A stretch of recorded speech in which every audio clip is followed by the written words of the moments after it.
Welcome to another Atypling Philosopher video. Today I'm going to speak about something that I haven't spoken about for an awful long time, and that is the census in the Nativity. I don't know if you know about it. Anyway, you'd think I've said everything I need to say on that. I actually haven't, not by a long shot.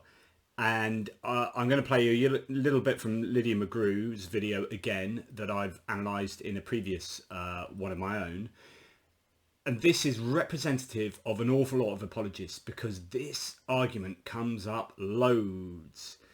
And it is in response to the idea that there is absolutely no example in any recorded history anywhere on Earth of a census requiring the people being registered to return to their ancestral homes. There just isn't. So what apologists do is they say, yes there is. There's this one in Egypt. Anyway, let me play you her clip first.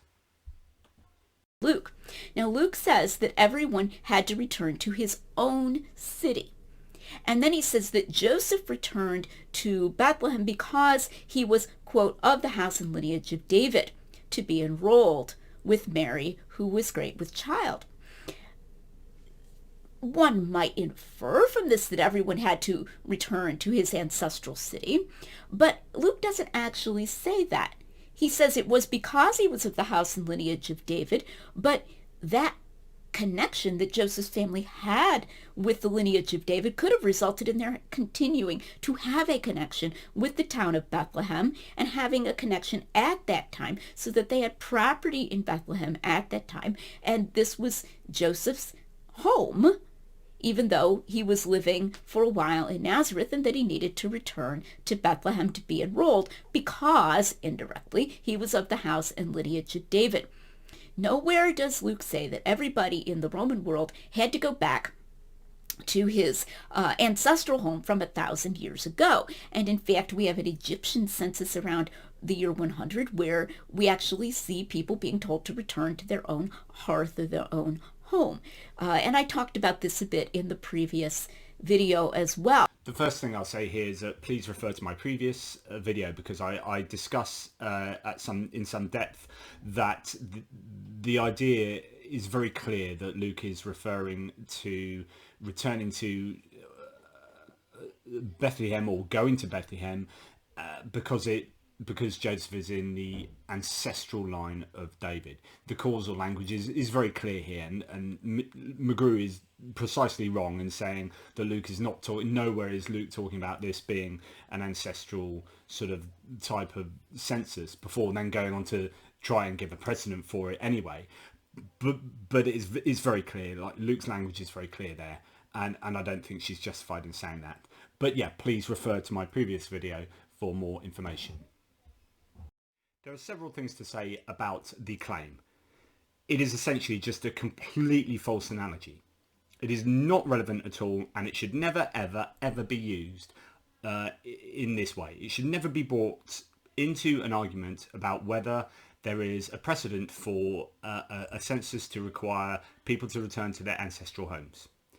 That is a nonsense idea. I mean, you're doing a census for tax reasons, so you want to know where people live, you know, on a permanent basis and what property they have there in order to say you owe this much taxes this year or whatever. The point being is that censuses are practical pieces of administration in order to raise as much money through taxation as possible.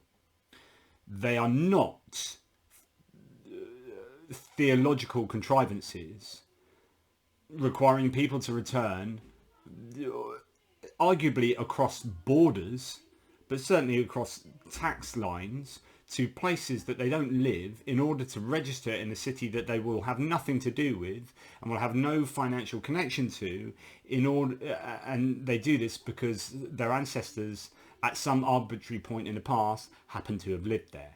This is just absolute nonsense. So just to describe the Egyptian census, it was I think in about 100 as in the year. I might have to look into that. But it was, 104. It was a census that required itinerant workers to return to their place of domicile, so where they lived. And you can completely understand this from a practical point of view. So imagine you've got, you want to find out what certain areas are worth and you want to be able to tax people appropriately. And you've got maybe 10% of the population in this particular town are actually working away. They're like contracting. Let's talk in modern terms. They're subcontracting themselves out or working away for a fixed term contract over there, right? So they spend like 4 months over there, and then 8 months they live back at their regular house with their family, right? An extended family and their property and their stuff. And they're living in temporary accommodation over there for 4 months a year because they're working on some building project. So the tax administration, the government or whoever, want to raise as much taxes as possible. They need to know where people live and how much property and stuff they own. In other words, there's no point registering someone working over there who's working there for 4 months temporarily. There's no point taxing them in that place, because once they finish their work, they're going to return home and live back over here. And so if you're registering them over there, you've got an incorrect evaluation of what that area is worth and how much property these people own, because they don't really own property there. They'll be staying temporarily. So what you do is you say, right, everyone has to return back for this particular census. Everyone who is an itinerant worker has to return back to where they live in order to be registered, so that we know how much property they have, how much money they earn, and all this kind of stuff, and then we'll tax you accordingly.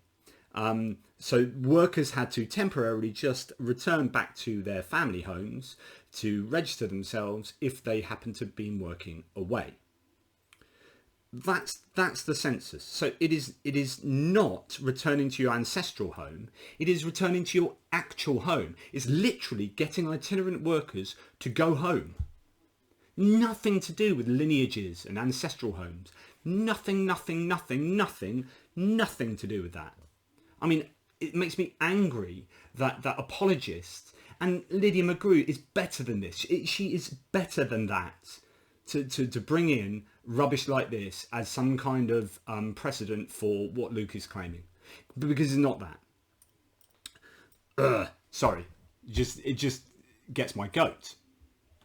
Let us return to our good friend Raymond E. Brown, the very famous biblical exegete and historian who wrote the magisterial book, The Birth of the Messiah. I'm going to quote you from page 549. Okay. So, would a Roman census have sent people back to their tribal or ancestral homes to be enrolled, as Luke describes in the case of Joseph?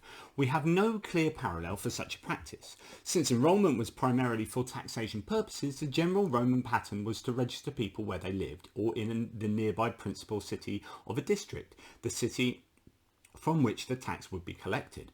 A papyrus, Lund 904-20F, describes a census in Egypt in AD 104, wherein a temporary dweller, in order to be enrolled, had to go back to the area of his regular domicile where he had a house. Sometimes this is referred to as a kata oikian census. Obviously, this ruling was motivated by tax considerations about property and agriculture, and it offers little support for sending Joseph from Nazareth, where he permanently resided, Luke 2:39, to Bethlehem, where clearly he had no property or wealth, according to Luke 2:7. Remember, he was trying to stay at an inn, and they had to stay in a manger where Mary gave birth. So it clearly shows that they didn't have property down in Bethlehem. Anyway, to continue, nevertheless, one cannot rule out the possibility that, since the Romans often adapted their administration of local circumstances, a census conducted in Judea would respect the strong attachment of Jews to tribal and ancestral relationships. Even if Luke had little historical information about how the census of Quirinius had been conducted, he lived in the Roman Empire and may have undergone census enrollment himself.